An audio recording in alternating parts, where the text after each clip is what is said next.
my boobs aren't coming with this. Love you, Madison, for exactly who you are. Stiff drink or a stiff dick, but I'm a born again Christian, so I got to go for the drink.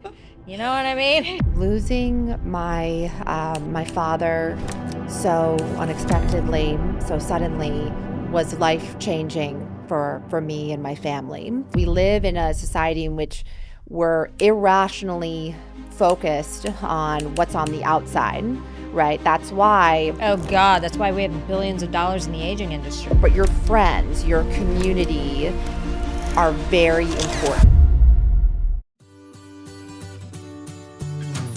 Welcome to Next to Madison, a podcast to help you live your best life. Welcome back to another episode of Next to Madison. I'm your host, Madison Malloy, and on today's episode, we are talking about a very important and under-talked about subject, the subject of death. Nobody wants to talk about it, but it is one of the things that is guaranteed in life, death and taxes. When we lose a loved one unexpectedly or expectedly, we can know how to process that in peace and move on and just be the strongest that we can be. So I'd like to welcome our very special guest, one of my personal friends as well, who has dealt with her own unexpected loss, Julia Lindenthal. Welcome to the show. I'm so excited you're here. Thank you so much for having me. It's such a pleasure to be here. Yes. So when you brought up this topic, I'm like, oh my gosh, we have to talk about this because it was, I'll let you get into it, but last year you had an unexpected loss of your dad. That's right. And you handled it like a champion, but honey, thank you. It was a very difficult time. So tell us exactly like what happened. So, first of all, thank you so much for having me. Of course. This is very exciting. Here. Very happy to be here. Yeah. And, losing my my father so unexpectedly, so suddenly was life-changing for me and my family. Yeah. And I realized through it that I'm a different person now because of what I've been through. I had not been through, traumatic sudden loss. I didn't even really realize that really happened very often, or I didn't know anyone who'd really been through it personally. So I didn't even know it was really possible, fully. And my dad was the type of person that I think as in our society, sometimes you don't view as something like this could happen to him. Okay. He was in seemingly very good health. He was responsible. He went to the doctor. He was this tall, athletic man in good shape. He was a top athlete. He was winning tennis tournaments. He was very bright. He was so hardworking. He loved his long career in the markets. And I think that I just felt that someone like him, and people would come up to me sometimes and they would say to me, my goal is to be like your dad when I'm in my, late 70s or, so, he was 80 when he suddenly passed, right? Yeah. So I think that just prompted me. It taught me a lot, and it made me want to do research into what happened to him and what is happening to other people. And it just taught me that we're not talking about this really at all, right? And I understand why, because it's difficult, but it also gave me an opportunity to talk about heart-related issues and the related issues around arterial plaque, which is what caused my father's aortic dissection. And so he had no idea. We had no idea, and he had no idea that this specifically would happen. Yeah. So did he know that there was any kind of plaque buildup within the arteries and that he had to be careful, or? No, he was on as most 80-year-olds are, on a blood thinner, a statin for reducing your cholesterol. Okay.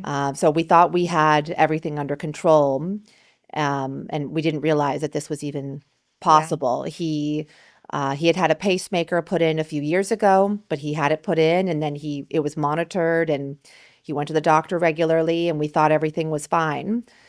What So was the pacemaker put in for? He was just having like, so that's another thing. So he had a low heart rate, okay. but it's up for debate whether or not he needed a pacemaker put in, because my father was a strong athlete. He was very Yeah. athletic for his age.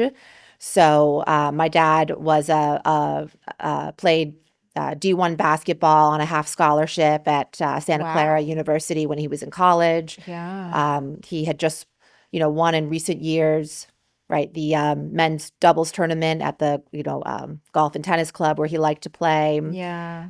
He was very, very active. And so he was happy. He seemed to have low stress He or, he was well, no, I think he was a very serious person, Mhm. and I wouldn't say he was low stress. I think being in his career probably was stressful, Yeah. but he was very well balanced and very healthy, and you, you just So, didn't think that would happen to someone like him. and so you guys had just no idea. You just received a call one morning and that That's it. had That's to, right.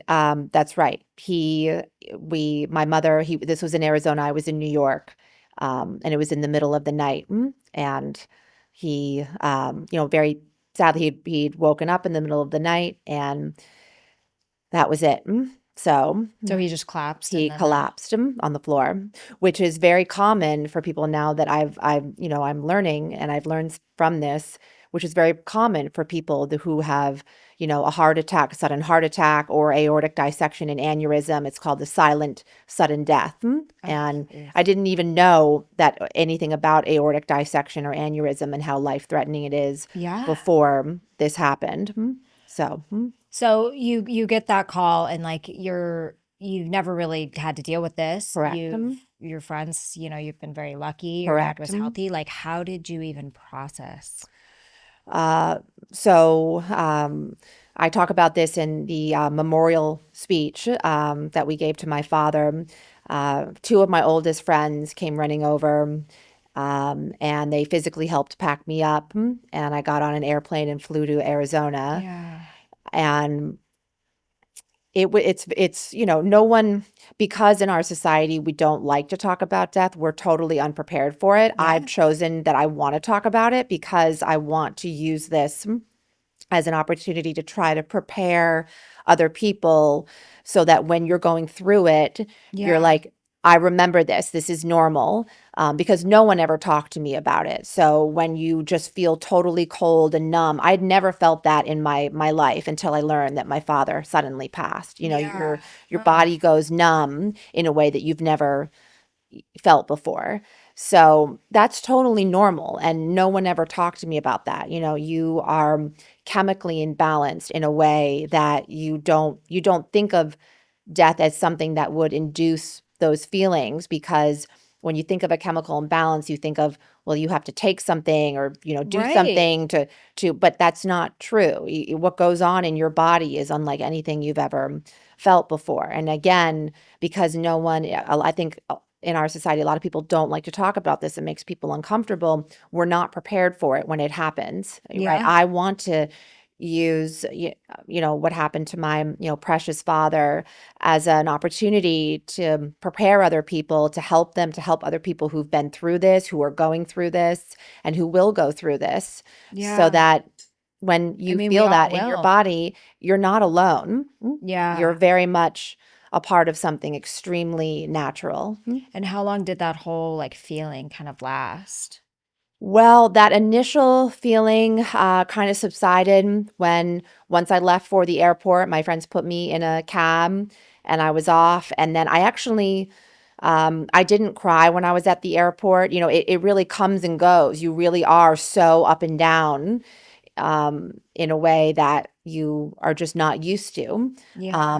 I started crying when I was on the airplane, and then I stopped for a while, and I think probably that night, um, you know, there's nothing that prepares you for something like this. But if you choose to kind of learn from it as much as possible, if you choose to kind of see all of the the light that we cannot see, right? If you Yeah. choose to see the light in the darkness, you can see the light in the darkness. And it probably helped because you have faith, you know, Very helpful, and so you very know he's in a better place. instrumental during this time. And Yeah. that's one of the things that I try to tell people. This is my, personal perspective.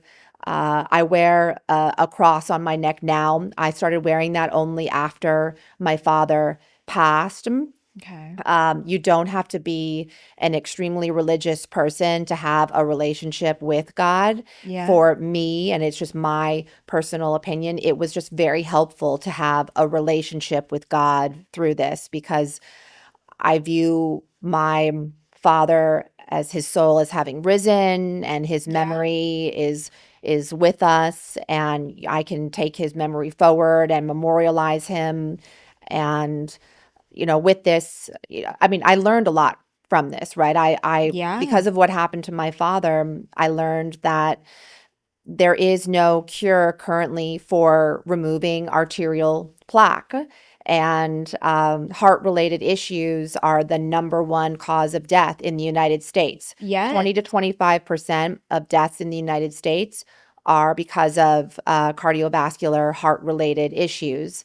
And then about 33% of deaths worldwide are from heart-related issues. So what do they think causes this plaque buildup in the arteries? Is it lifestyle? Is it hereditary? So it is a great question. It is a combination of both genetics and lifestyle. Okay. So obviously, plaque builds up in your arteries on principle because of eating bad, heavily processed, foods. But Yeah. genetics do play a big role. My father's parents, my grandparents, did not live. There was a history of very long. There was a history of heart and artery related issues. And my father's parents died when they were in their 60s only. So young still. Right. So my father having made it to 80 is progress. Obviously, I want to see human beings living longer and better lives as much as Yeah. I can. Yeah. So, it's funny because I actually consulted a number of cardiologists when this happened to my father for my own preventative health, and because I wanted to learn about what happened to him, Yeah. and for other people, for my own knowledge. And I remember speaking to one of the cardiologists, and I asked her, is there a cure for arterial plaque? Is there anything that can really remove arterial plaque? And she said, no. If there were a cure for arterial plaque, literally, quote unquote, my patients would be living forever. Right. That's how much arterial plaque contributes to Wow. heart disease, heart attacks, aortic dissection, aneurysm, and stroke. And so are there any like things that people can do as far as, supplements or peptides or anything that can help reverse that? Absolutely. Now, I'm far from an expert in this subject matter, but there are obviously high fiber foods. I now add a fiber supplement. I don't know how much these work, but there's certainly an emphasis out there on Okay. high fiber foods, obviously, fruits and vegetables. But it's also bringing awareness to a need, one, when it comes to a healthy diet, but two, to a cure that is really necessary for removing arterial plaque. I mean, It's it so necessary. and it's just so crazy because people could be sitting there being like, "Well, I'm active, I'm healthy, Correct. Just like my dad, super active, right." super healthy, never smoked, barely drank. Yeah, it's just like it's one of those things where you just don't You know. just don't know. And it's like, yeah, eventually our time's all coming, Right. but you don't, he still had so much Correct. energy and life left Correct. in him and Correct. you So know. I've chosen now, it's been, just over a year. I also very sadly have another close friend who just lost her father in a very similar way Oh to God. mine. So for me, it makes me want to bring awareness and find cures for these heart-related issues as much as possible. So what do they think they're going to do as far as clearing out this plaque? Are they like, what's going on in this area to fix this? There are a number of different foundations that are focused on research in this area worldwide.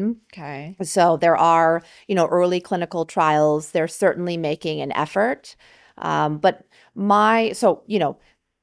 there's this, an organization called the Heart Foundation, which I've, been in touch with, and they're doing some interesting work and research to try to, find a cure for this, as well as other organizations. But for me, I think that it's just interesting because I didn't even know anything about this. No one is talking about it. And for me, the more awareness that I can bring to this, I love that, the more that we can do as collectively as a society to try and find a cure and help each other as much as possible. So, I mean, because most people would have said, I'm so sad. I'm devastated. My father died. He died of a heart issue.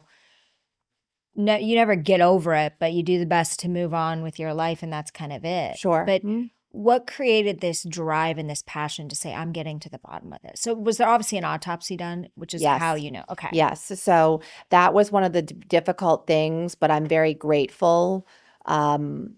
So difficult decision to make.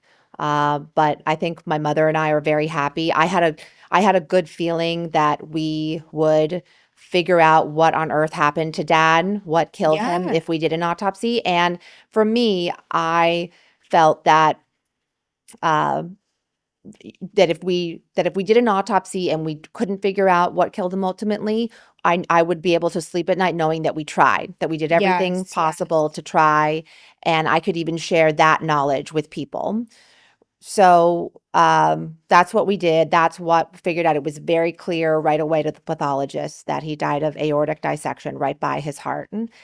And again, I didn't even know that aortic dissection or aortic aneurysms were a thing and were life-threatening and cause sudden death. And can the doctors detect these things before they erupt? Well, in a lot of cases, it is one of the causes of sudden death, but there are certainly times where people have been able to be saved from an aortic dissection or an aneurysm. There is a whole work in this area, but it is still arterial plaque, and some of these issues are still leading to sudden death. But there is work being done. There is absolutely hope. And you're kind of driving the force behind that too. You're raising awareness and things of that sort, right? After what's happened to my father and learning that being a catalyst to understand about how often this is occurring and how little people want to talk about it, and I understand why, it's become a part of my life's work. It's a part of my purpose now. I have a higher purpose to use what happened to Dad, my precious father, John George Lindenthal, to help other people, to drive awareness, to push for a cure for this. Yeah. But I love that. Like, I mean, what a gift you are to this planet. I know you personally, so I know you're like a gift. You're like such a gift to everybody. You're a gift to me. You're a gift too. But thank you. But like, just the fact that like you're like, I want to prevent people from going through what I did, and I'm going to make this part of my life so people don't have to go through. I mean, what a gift. What a just selfless act of love. And I mean, sweetie, it's amazing. It's a gift that I give to myself. It's being able to spread awareness and help other people and memorialize Dad, and it's He's got to be so proud of you looking down. Going, that's my girl. I hope so. There she is. Look at her on the Next to Madison podcast. Yes. But but at least you have the faith knowing that you're going to see him again. Yes, absolutely. And there's been so many things that I've learned from this experience. One of the things, I was actually just saying this to our other close mutual friends, is that I had a whole new purpose when Dad died out of the blue. And now keeping my mom happy as much as possible is a part of my life's work, right? And for me, I've also tried to share with people that your significant other and or your children, if you choose to have them, are obviously extremely important, and should very well be the most important thing in your life. But your friends, your community are very important, and to have that balance and to not forget that, right? Yeah. Right now, from my mother, her community, her support system has been instrumental, and for me as well. So Right. how is she doing? She's doing great. Okay. She's doing great. So was she Very, very difficult situation. She's doing really well. did she have any hand in the finances prior to him passing? So one of the things you've also learned, so my father did a lot for us. There's a Yeah. big transition that takes place, and I have chosen, and I'm very happy. It's been again a gift to just try to be as helpful with as I can with everything, emotional support, and just everything. So there is always a big transition Yeah. when one person, but it can be done, and you learn a lot from it. You Okay. feel like you feel lost, and you feel like you can't move forward, but you can. You can. But it was good that she kind of knew the finances. I still have this issue with my parents where, he kind of handles all the stuff and he just kind of takes control of it. And I think she's wanted to learn, but it's like you always say, oh, there's more time, there's more time. And God, I hope there's years and years and years and years. Yep. But I think it's always just a good thing for her to know. And he was like, oh, the kids will step in but it's like, you don't want to have to surrender your, financial information for people is very private. Right. It's one of those, I think people are more comfortable sharing that, they're menstruating Sure. versus the number in their bank account. Sure. Do you know what I mean? Like Sure. it's a very, so it's like you want to make sure, and it's our parents, it's not us. Our parents' generation was the one that was very dependent. The man took care of the finances. So thank God your mother's been able to. Sure. Yeah. One of the things that I would share is that I remember, my dad would try to, kind of get me to invest a bit, and we would talk about the market, but I was always very intimidated Yeah. to do anything. I was scared because he was an expert and I didn't feel like I knew what I was doing. And one of the things that has happened now is that you realize that the person that you have had, handling these things is not the only person on the planet that can do this. And you can make wise choices based off of information and have other people do this. And you don't have to be in this state of fear. There's a lot of talented people out there, and finding the right thing is what you do. And so one of the things I do now is I read, at least all the headlines at a bare minimum of the Wall Street Journal and the FT. I have both of them delivered to my place every day. Excellent. I keep in track of what the, performance is. I keep in touch on what's going on. I let the professionals do their job, but I stay in touch into what's going on. And try to continue to connect with senior people in the industry who have a strong track record of doing this well, and be in touch and try to learn from those individuals who have, a long history of this as much as possible. And then, of course, for me, I can Because share. your dad kind of did all this. Right. Before. He was a professional. So, my father was a very level-headed person. I can take what he taught me right forward to myself and others. He was very risk averse. He was very level-headed. And, you try to remember his level-headedness and bring that forward into my life and into other people's lives as much as possible. Yeah, no, that's amazing. So back to the subject of processing death. So besides the numbness, grief is something. I heard this quote that was so good. It was grief is unspoken love. Correct. Unprocessed love. Correct. All the times you didn't get to say I love you. Correct. Or thank you or Correct. And it never goes away, really. Correct. Right? So how do you kind of walk us through kind of that grief process? Sure. So, and that's what someone said to me when I was going through this. He had also lost both of his parents, and it was very helpful. He's like, the pain that you feel just reflects how much love was there. That is the price that we pay for meaningful relationships and real Yes. love. It's right. It's hard. Yeah. So for me, first of all, my dad's older sister, she's amazing. Shout out to Aunt Barbara. Oh. She runs bereavement groups, and she recommended a book called Healing After Loss, which was extremely helpful to me. And so seeking counsel for people that have been through this, prayer those couple of days after Dad passed was extremely important, very helpful for us at least.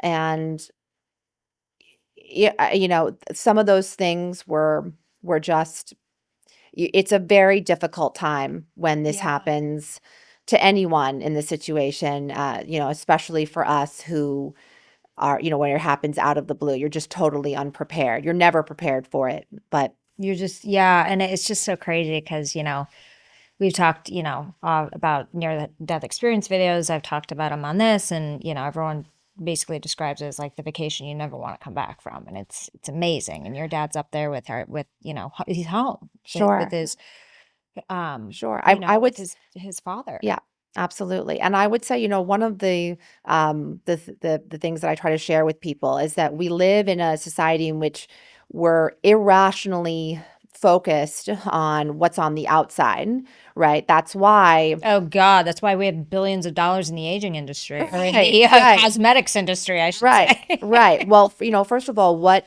this, sudden death tells you is that one, just because somebody looks good on the outside doesn't mean that everything is perfect on the inside. Yes. And we need to start to pay more attention on how important the inside is, both physically and mentally, emotionally. And one of the things about dealing with sudden death is I tell people, when you lose your father's life, you realize that what he was on the outside, this tall, sort of charming, athletic man, that was never him. That was just his vessel, right? You only realize in death that we were in love with my father's soul. Yeah. And when his soul left his body, that was just his vessel. You don't fully feel that in your gut until you lose someone that you love. Yeah, because you saw him. Mm-hmm. And so you could tell. You realize that was my father's vessel, because a lot of people were being very kind in our society, and they would sometimes say things to me like, you kind of look like your dad, you're tallish like your dad, you're athletic-ish like your dad, or you're sort of, whatever you look like. He was kind of a handsome, tall, I'm biased, but kind of a statuesque man, right? And you realize that in death, right, when you've never really had to deal with this with someone you're so close to before, that was never him. That was just his vessel, right? When you lose the soul, so I see people even more so now than ever before for who and what they are, right? When the soul leaves the body, that's who we really are. So do you think that our souls look like we look similar when we go to heaven, or we're just like a being of light? I have no idea, right? There's so much unknown out there. Yeah. But I can just tell you that it's just it hit me like a ton of bricks that my father's soul was no longer physically with us. And it's only in that you just realize that what his vessel was just what carried his soul.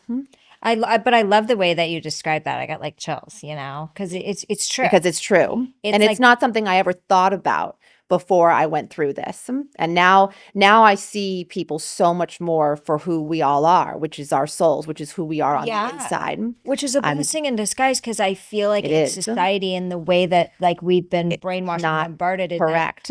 We're so like society as a whole is just very shallow. Correct. And it's all about what people look like. Are they fit enough? Are they hot enough? Are they, Correct. And it doesn't make any rational sense, Madison, because that's not who you are. And you only, because we don't want to talk about death, and we're always focusing on this it's not who you are. Yeah. So my boobs aren't coming with me. Trying to give me the hard news. You will be flat chested again in heaven. Yes. We love you, Madison, for exactly who you are. Well, that's why it's true. It's like you have to be so lucky. Like, I feel like, I'm gonna love you, when you're 90. It doesn't matter what you look like. I'm gonna love you when you cut your hair. I'm a better and different and more evolved person having gone through traumatic loss. It's like a gift, because if you really start seeing the world, it's easy to like sit there and say that, but like you live it. Like I know you well enough to where I know that like you embody this, but like people could listen to this and say, "Oh yeah, that's really great." And then when the episode's done, they go back and start judging every time Dick and Harry walking down the street. Sure. And look, none of us are perfect, myself very much included. We're all human beings, but it's more just the awareness. I didn't have this level of awareness because I hadn't been through traumatic, really debilitating at the time loss. So when you look at somebody now because of this and you're like, I see your soul, like what changes when you see that person? I don't think I was a person who was confronted with death in the way that I have been now. Yeah. And so it really does. It has really just changed me. I mean, so like, do you look more like you look more like into their eyes and can kind of I see the soul. I pay attention to this now because I have felt that loss in my body. When you feel something in your body, it's a lot harder to forget it. Yeah. So, you don't feel a loss in your body until you go through a loss. Yeah. Now, you're still a human being. But you still have these natural tendencies. But I just fundamentally know that what goes on the outside is just not entirely who a person is. It's hard to explain, right? Yeah, like the looks will fade. The looks, correct. Yeah, like that's why they say some of the hottest people are like kind of mean. Sometimes. Well, sometimes, right? Not vice versa. Like you can't judge a book by its cover. Right. Right. You can't judge a human by its vessel. Its right. shell. Right. Exactly. Right. You fall in love with people because of the way they make you feel. Yeah. And you realize when you lose the person that there's a shift in energy in life that's left. So yeah, it's like an emptiness. Right. It's like a void that won't be filled, but you have to move on. Right. And your dad would want you to move on. Correct. Until you guys meet again. Correct. But yeah, it's crazy. And life feels so long, but then it's so short at the same time.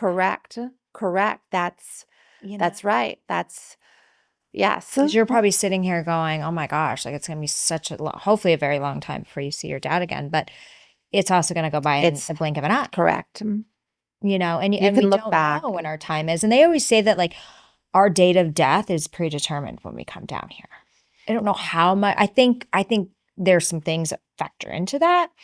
But my dad is a big predestined person. Yeah.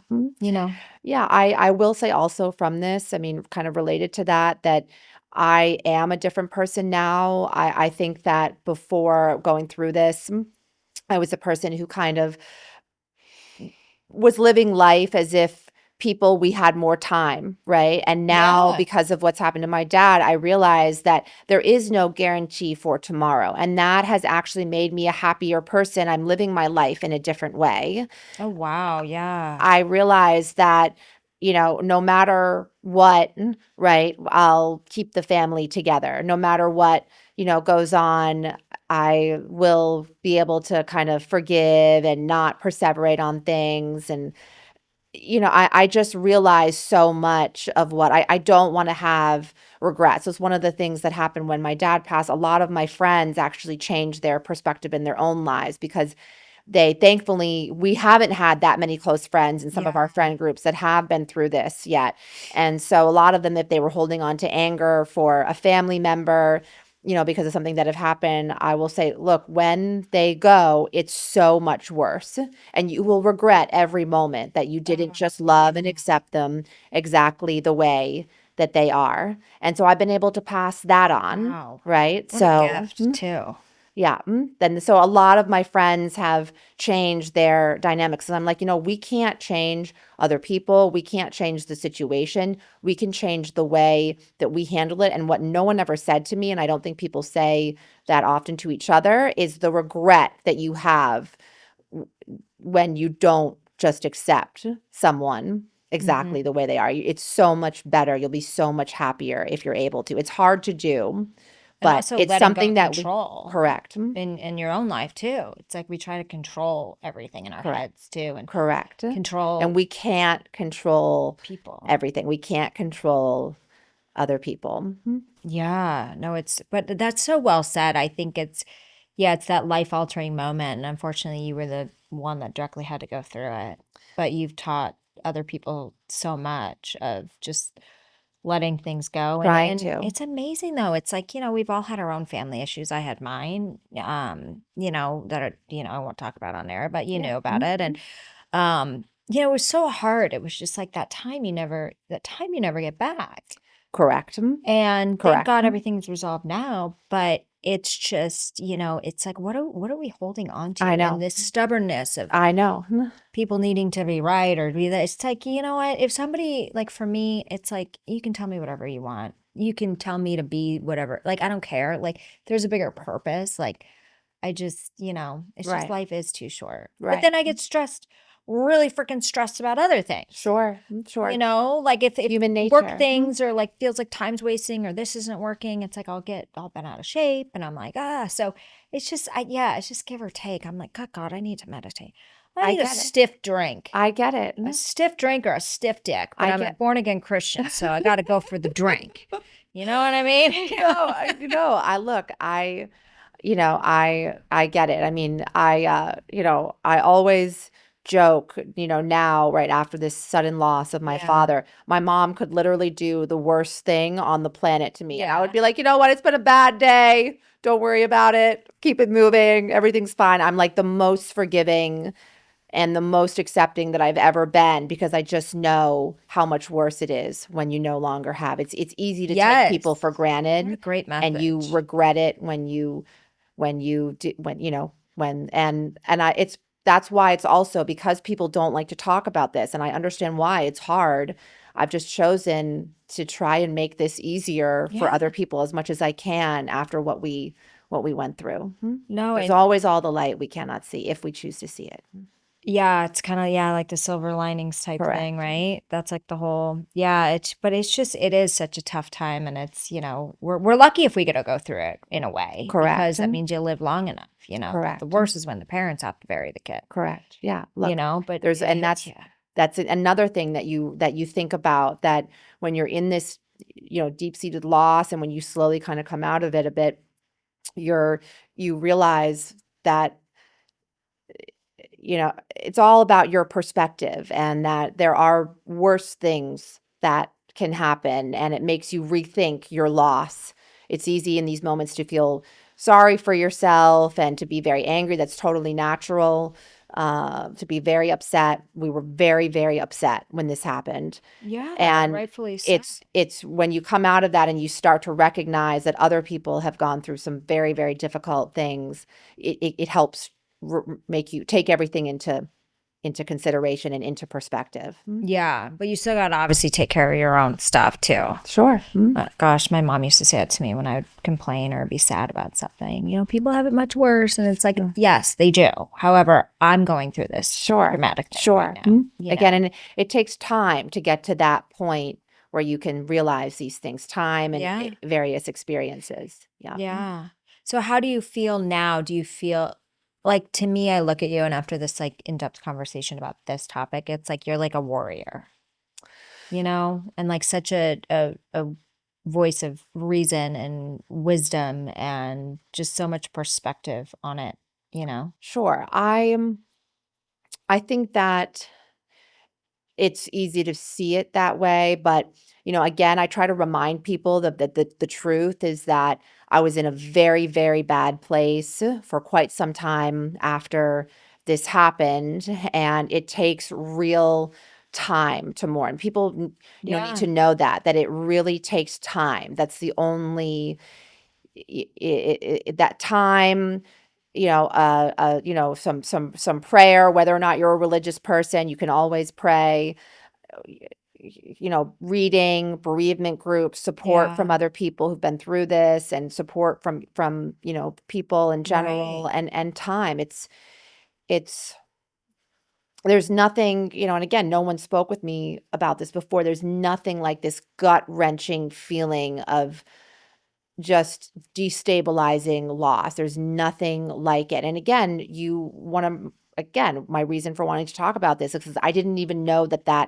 happened, because you think of, before you go through this, you're like, well, this is a natural part of life. This happens to everyone, right? Right. It's You gonna, don't, yeah. until you've been through it, you don't know about this truly, truly deep, truly, mentally destabilizing, Yeah. gut-wrenching, really chemically inducing Right. loss. Yeah. And again, it's a negative. People don't want to talk about this, right? And they Yeah. they certainly don't want to talk about it at dinner parties and other fun places. And I've Because it's said scary, it's and scary, nobody and wants to talk about it because nobody wants to go through it. no one wants to go through it. But I'm trying to change that. I want to change that a little bit, right? To Yeah. understand that, they always joke that the two guarantees in life are death and taxes. Oh, So if God. that's true, then Yeah. we should, probably try to rethink our negativity around it. Maybe there's a brighter way. Maybe there's a different way to think about it. Maybe there's a way to make things easier on ourselves in which we're also better prepared. Yeah. No, amen. Absolutely. And I think, for us having like the faith we do makes it, It for me, much better. I have to speak my own truth. It made it Hmm. so much easier. I mean, Yeah. little things, right? When my father died out of the blue, I'll give you an example, right? Like a lot of strange things happen, right? People learn as they go that a person that they just saw is no longer physically with us, right? So Right. the morning after, or 2 days after he passed, I was in Arizona. The gardener came over and said, as one would, "Where's your dad?" And I Oh, had to stand there. This is a normal thing that happens, especially with sudden death, right? right. And we had to tell him in that moment, he suddenly passed away. And of course, he's shocked. And I remember what our gardener said. He's like, "Don't be sad because your father is in heaven." Yeah. And whether or not you believe that, it doesn't matter. In that moment, it was so helpful to hear that. And when you're in such a bad state, I don't want people to not hear or just be recognize the things that are helpful to them, that help them get through this. Yeah. Same Absolutely. thing happened. My mom and I went to go to the to the place where my dad kept his golf clubs. We were going to give, the golf clubs to my brother. And we were there, and one of my parents' friends says, "Where's John?" And Yeah. we had to tell her, and she was in total shock. And she just saw him. That's Yeah. what sudden death is. Right. So Yeah. it's, and like I said, look, But it's true. It's having the conversations and preparing, and that way you can never prepare for it. But I think, that's why when you wanted to come on here and talk about this, I was like, yes, absolutely. sure, Because it yes, is such a, you're going to be such a light. And you had so much great perspective and wisdom of seeing people's souls and, being more forgiving, after this, and just the I am a blessings that came different out of it. person, right? Yeah. It's really funny almost how, Yeah. you know, it's definitely Oh, changed me. I think, as difficult it is, but this sudden loss, I do think, has in certain ways made me a better person, hopefully. yeah. Well, you're always a great person, but Oh, you're like the I'm a best. different person. Yeah. I'm maybe more mature now, more Well, I evolved. feel like now your next step is you need to get on stage and talk about this. You need to write some books and talk about it. Ooh. You need to continue your research with the plaque Yeah. stuff. I mean, I feel like this is not the last time we're hearing from you, girlfriend. You I are, hope not, because yeah, I feel like it's such an important message, and I really believe in the power of using pain to try to help other people and as a way through it, and Healing, yeah, that, you know, you can memorialize people and that helps you move forward and Yeah. feel like you're doing well by them as much as possible and for yourself. Okay. And I hope so. Okay, wonderful. Is there anywhere you want people to kind of go and contact you if they need to or any of that stuff? If not, that's okay too. Oh, yes. You know, in the future, right? Yeah, as you know, I'm kind of just getting started on this journey. Yeah. But if anyone ever wants to, message me for any type of, support, I'm active on Instagram. As you know, I'm the Know-It-All New Yorker, which is a Yes, you joke are. because I don't know it all. But people are welcome to reach out. Yeah. Okay, well, wonderful. Well, Julia, thank you so much for being here and being such a gift in my life. Thank And you now for a being gift to a the gift. audience. And thank you to everybody who is watching. We will see you next time to find out who's next. Bye. Hey, your host here, Madison Malloy. Please make sure to subscribe to the show on all podcast platforms and please rate and review us on iTunes and Spotify. Also, if you have any questions or comments, you can email us at contact@nexttomadison.com. I thank you again for listening. Bye.